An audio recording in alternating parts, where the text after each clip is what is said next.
Hi, hello. I want to plead that you watch this video till the end. If you don't watch till the end, you will misunderstand what I am talking about in this video. Thank you and God bless you.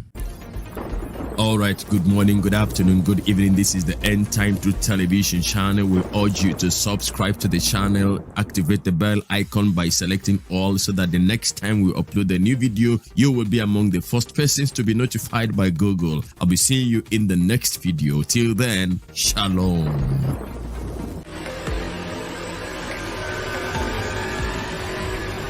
Hello, good morning, good afternoon, good evening. I greet you in the name of our Lord Jesus Christ. How are you doing today? There is a video of Myles Munroe. Myles Munroe that I saw. He was actually talking about the slave masters and the slave mentality. The mentality of the slave masters and the mentality of the slaves. Wow. And it is short, about 6 minutes of his own video. But in fact, what the mark it left on me is indelible. And you know, if you had watched the video I did yesterday when Rita Bai was talking some jargons about, sorry, but what he said in that video pissed me off so much. I can't imagine a pastor speaking like that. He talked about the white enslaving the black, and so TB Joshua in return enslaved the white, and so the white are angry. And I questioned in that video, I said, so what are people like him now doing? Because all about slavery is brainwashing. All about slavery is domineering. All about slavery is thinking that you are better than this other person. So you enslave the person because you think you are, more advantageous. You have an advantage over this person. So they don't have a right to enjoy certain privileges of life. So I asked, who is now enslaving who now? Because some of the people on the pulpits like him who are using Jesus and using the Bible are actually the modern day slave masters. So, but then I want you to listen to Myles Munroe, and I will be back. We talk about certain things. I read once in a book, it says, if you make the mistake the second time, it was not a mistake, it was a choice. Are we going to choose this way? So the Romans ruled the world, destroyed themselves. Now here's the big part. The Roman Empire did not fall by invasion. It fell by disintegration. Disintegration means it fell apart, like a piece of cake that just broke up in little pieces. That's how the Roman Empire fell apart. Or you just broke up. And what happened was everybody scrambled for power. And the result was many little kingdoms. Instead of one kingdom, many little kingdoms. Let me give you some of their names. Spaniard, Franco, Belgier. This is Roman kingdom. Anglo, Roman kingdom. Portugal, Roman kingdom. We know these kingdoms in English. Franco, France. Belgier, Belgium. Porco, Portugal. Anglo, Spaniard. They're all kingdoms. They are all Romans. You can get it after I'm gone. They are all Romans. So their psyche, their mentality, ingrained. We were chosen by the gods to rule anybody who don't have our traits. They were chosen by the gods to be our servants and our slaves. They are not complete divine beings like us. We are superior. So the French and the Spanish and the Portuguese and the British, Anglo, call them Angolan, they decided to expand their kingdoms. So they came to Africa and the Caribbean, and we call it colonization. Colonization is the expansion of Greek leadership philosophy. So going to Africa and bringing slaves over as merchandise was easy. Why? Big nose, big lip, dark skin, busy head, black eyes. I found 1 million servants, they said. So they come to the West, they establish their plantations, whether it is Carolina or Florida or Louisiana or the Bahamas or Jamaica or Barbados or St. Kitts or St. Thomas or St. Lucia or Guyana or Mexico.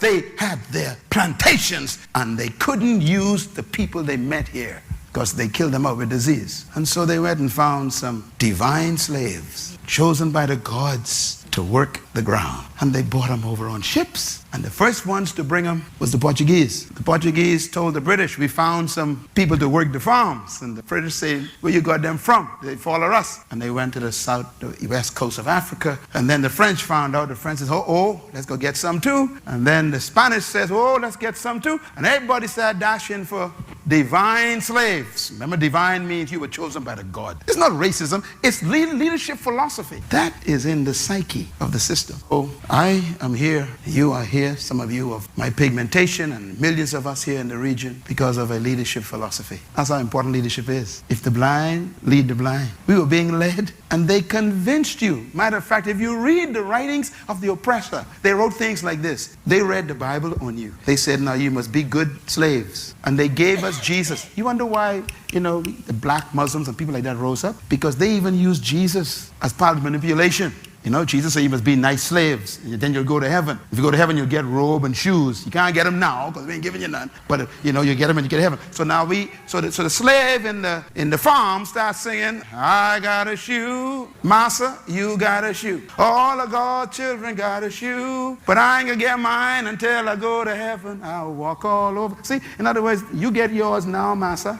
I can get mine when I go to heaven. All of that is brainwashing. Those songs that we used to glory and call Negro spiritual, you need to read the words of those songs. They are strong songs of conversion for your mind to make sure you never rise above. I used to sing them, so don't look at me funny. I was born in a little town called Baintown. That was a village of slaves. I'm trying to show you where leadership problems come from. So for 394 years, they ruled these islands and they made all of us believe you were born to clean my house. You were created to plant my corn. You were sent by God to wash my clothes and cook for my children. And so there we were stuck in the back room. Oh, by the way, you ain't got no charisma, so you must be seen and not heard. You see, that's part of the system. So you're supposed to work, but no one's supposed to see you. And so the little slave walk around the house cooking, and and they ain't supposed to be around when master got friends. See, the whole thing, psychological. That's why some of y'all are timid. You're so timid today, and you think you're cool. Timidity was taught. That is why when a man of my pigmentation speaks up, it makes them nervous because you ain't behaving. Some of y'all wonder why they thought Martin Luther King was a problem. Because he was a black man talking loud. You ain't supposed to talk loud. Stay in your southern church, have church with a stained glass window,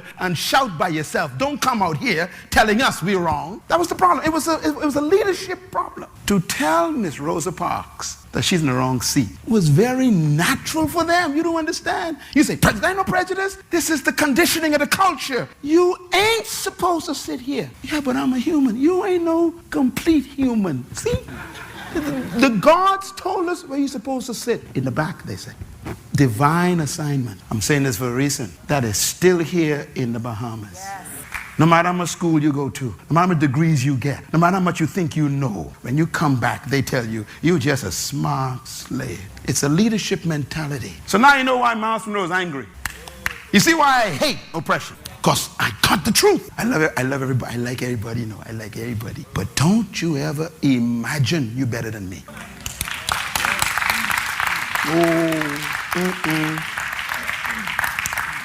You think you're better? I draw a line. Cross that. That's a Baintown talk. You don't know about that.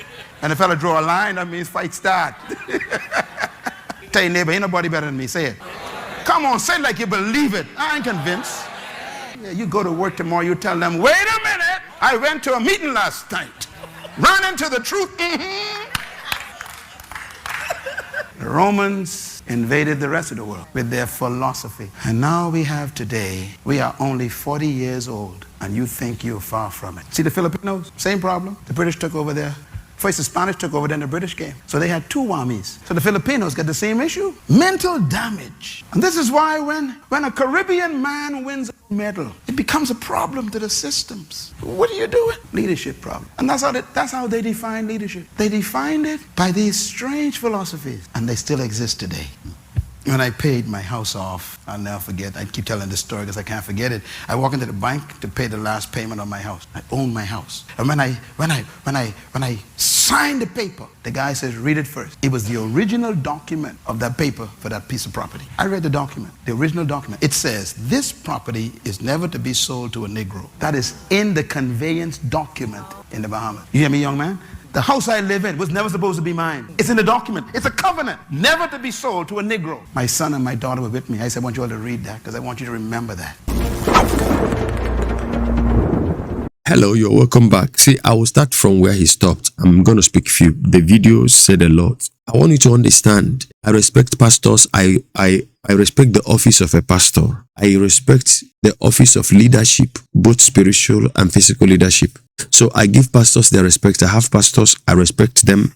I respect the call of God upon their lives. But one thing we must know is that each and every one of us have got a call. There is a calling upon my life. There's a calling upon your life. There are people who have been called by God to be medical doctors. And if you're a medical doctor and God had called you in that field, you will see that you will be exceptional. Everything you do will be so different. If you are a lawyer and God had called you into that field, you will be so exceptionally different. So everybody has gotten one call or the other. Now, so no call should dominate the other. And you see, the fact that somebody was called a pastor, he has not been called to teach you, to teach me how to run my home and how not to. Now, it is possible that if there is a problem in your home and your pastor has also been gifted in the area of counseling, he can counsel you. I don't know how else I will put it for you to understand the picture I'm trying to paint. Now, but it is also deadly for you to take a marital counsel from your pastor that is single.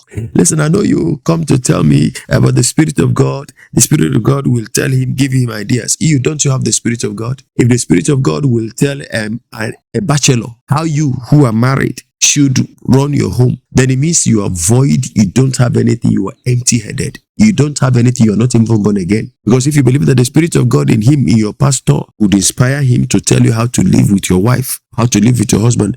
I mean, your pastor that is not married and you have been married for 15 years, you'll be married for 15 years, and a young man that is not married, who should be learning from your experience, is the one that is counseling you. A young man that just got married 2 years ago, a year ago, and you have been married for 10 years. My people used to say that he that starts to wear clothes, earlier than the child should have enough rags than the child. You see, so you who have been married for a long time should have more experience. In fact, you are the one to teach the young pastor. So I just want you to understand what I'm saying. I'm not saying don't go for counseling if there may be if needs be that you should go. But I know when I was not married, when I was very much younger, and there was a brother quite older than me that time.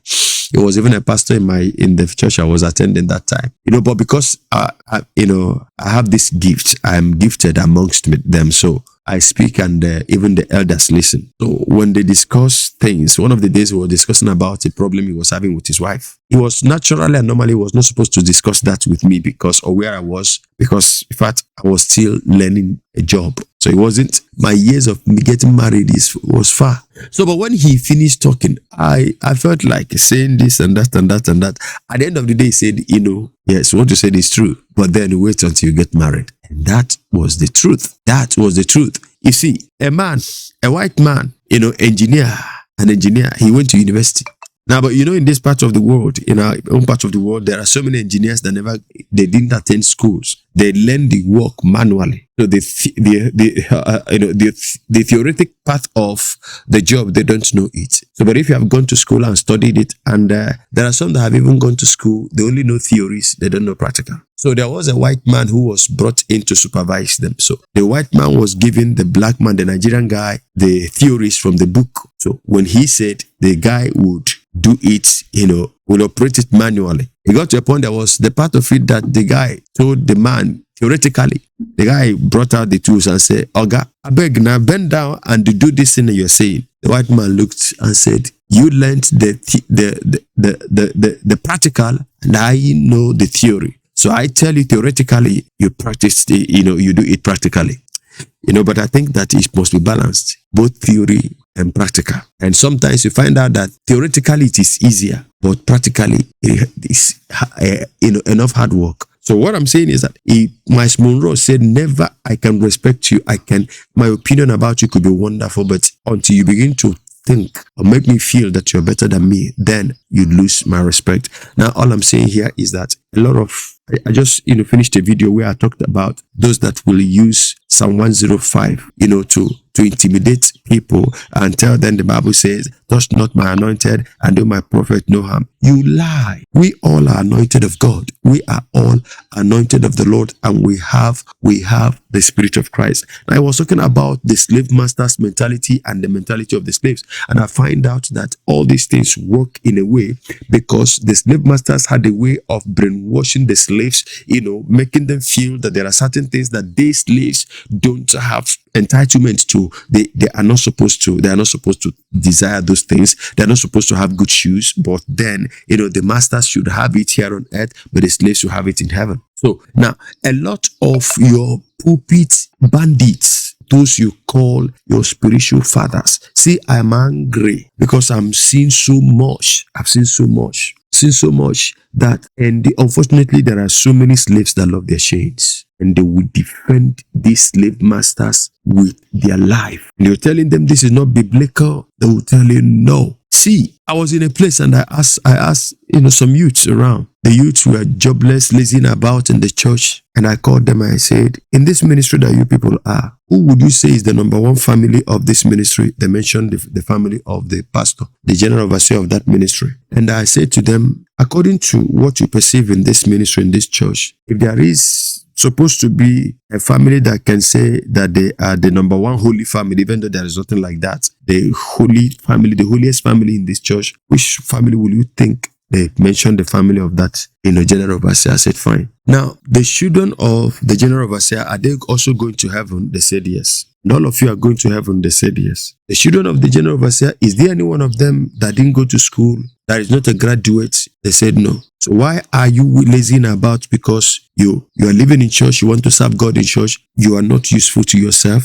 you're not useful to the society, you're not useful to your family, you become a liability to others. And when nobody, comes to maybe your aid when you need something, that is when you will find out that there is no love in the church. Go and get something doing. Now, a lot of people have been destroyed because of these slave masters and slave mentality, of a thing, brainwashing people. A lot of guys would rather abandon their fathers and their mothers, at home, but to solve the problems in the life of their slave master. And this slave master has actually sermonized them to believe that if you solve the problem in the church, you solve the problem in the family of the pastor, God will miraculously solve the problem in your home. If your mother is sick and there is a need in the church now, and you abandon your mother that is sick in the house and then come to solve the need in the church, God will miraculously heal your mother. But Jesus said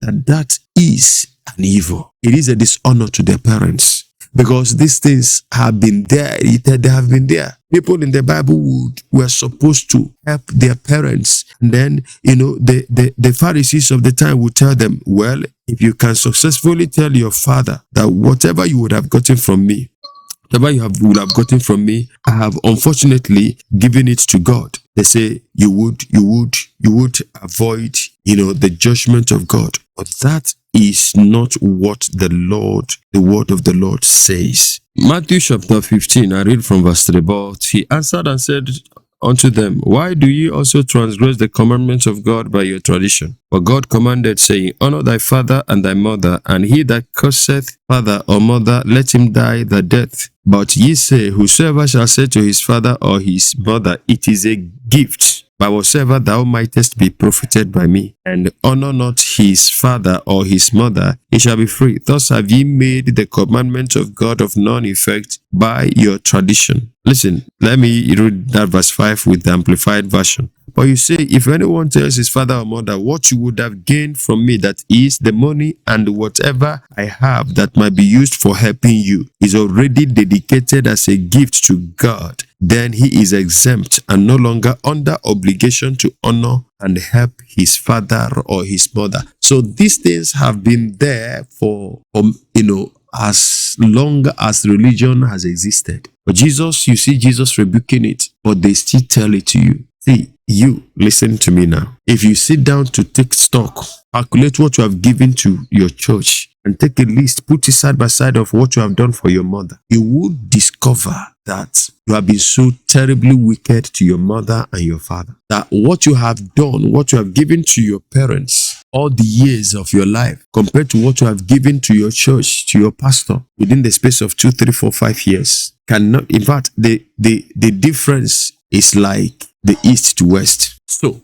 deliver yourself from this mental slavery. Help those that you should help. There is a need in your church, the church that Jesus Christ is King. I'm not talking about all this supermarket, superstores kind of churches. I'm not talking about that. I'm not talking about, all the celebrity pastors. I'm not talking about that. If Christ is the King in your church and there are needs that you see, because when you meet the need in a church, it should be a need that should also affect humanity positively. For instance, there are not enough seats in the church and people come to church and they stand. If you provide, seats for the church, that is doing service to humanity. Everything that is done that does not have direct effect on the general, sense of the humans in the church, not just that thing that will benefit one man every time it benefits one man. Now, if that is the kind of service that they tell you to render, you're a slave. You're a slave. If they make you think that your family should not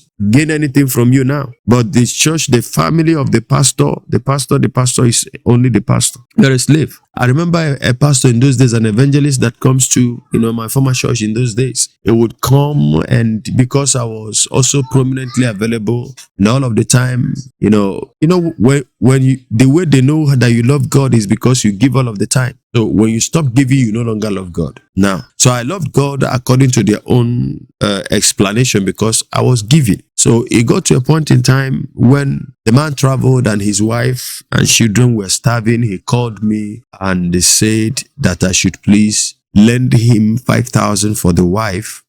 Yes, I took it to the house because I know where they were living in those days. So eventually, he was traveling and he was making good money. So when he came back one of the days, I saw him. He was now driving a new Honda Accord. And as at that point in time that I met him, things were not as good as it was when he knew me. So I gave him a call one of the days that I just wanted to some kind of form of counseling. The first thing he told me was, if it was because of that 5,000 that he would send it. My God, I never mentioned the 5,000. I was just trying to express myself that I was going through some challenges. Now, there was another one that, a pastor too, is in the UK now. And he made me feel like, because I'm the only son of my mother, and sometimes when I see younger brothers, I would readily open my heart because I was yearning for a brother. Now, if I see an older person, I would readily open my heart. I was yearning, for an older brother, but people have dealt with me. I've sampled persons. I really needed a father figure in my life because I lost my father early in life. So majority have taken advantage of me. So you know what I did? So this guy was a pastor quite older than myself anyway. So he gave me this impression that he loved me so much, and this, that. When GSM came out newly in Nigeria, there was a Nokia 3410. That 3310 was the highest, Nokia at that time. So 3410 came out. My in-law was in Germany, in those days. So I sent, can you imagine the phone of €100 as early as 2007, Nokia 3410. He bought it €100. So, and he sent it to me. It was still in the pack. And this pastor who was acting like, he loved me so much, lost his own phone. And in those days, wherever you are in Nigeria, you must come down to Lagos to do your SIM retrieval and recovery. So he traveled from the eastern part of Nigeria to Lagos. I took him to the island where MTN had their general office in those days. And I spent the whole day trying to recover this line. We did. But the problem now was that there was no phone. I remembered my 3410 that I had not used. I don't even know if I have opened it from the pack or maybe that week. Well, because the thing was just coming and he was coming to Lagos. So either I have slipped my SIM card inside it the previous day or not, I can't remember. But the long and short of it was that I had to give him that phone. €100, 2008. But that was a lot of money in those days. That was a lot of money in those days. So now fast forward to about 5 years ago. We're talking on Facebook. Then we moved to WhatsApp. So I did a lot of things for him, which I cannot state here. Because at some time when he traveled to UK newly, he had problems. I did so much for him. But when he balanced, and I sent him a message, I said, please, there is something I want to ask from you. There is something I want to ask from you. His first response was, if it was not about money, then you can talk. But if it was about money, don't tell me. Hey, this killed my spirit. Now that was a pastor. That was a pastor that I sowed a lot of seeds in his life. Brethren, you may not understand. Once you are giving, you are prominently giving. Oh, you are the best. You love God. You love God. Once you deny your family access to what they should have, this video is too much. Let's know it's becoming too long. I stop it here. But don't be a slave that love your shame. Deliver your generation from this mental foolishness. God bless you. I'll be seeing you in the next video. Till I come again your way, I remain your brother in the Lord, and from me to you, shalom.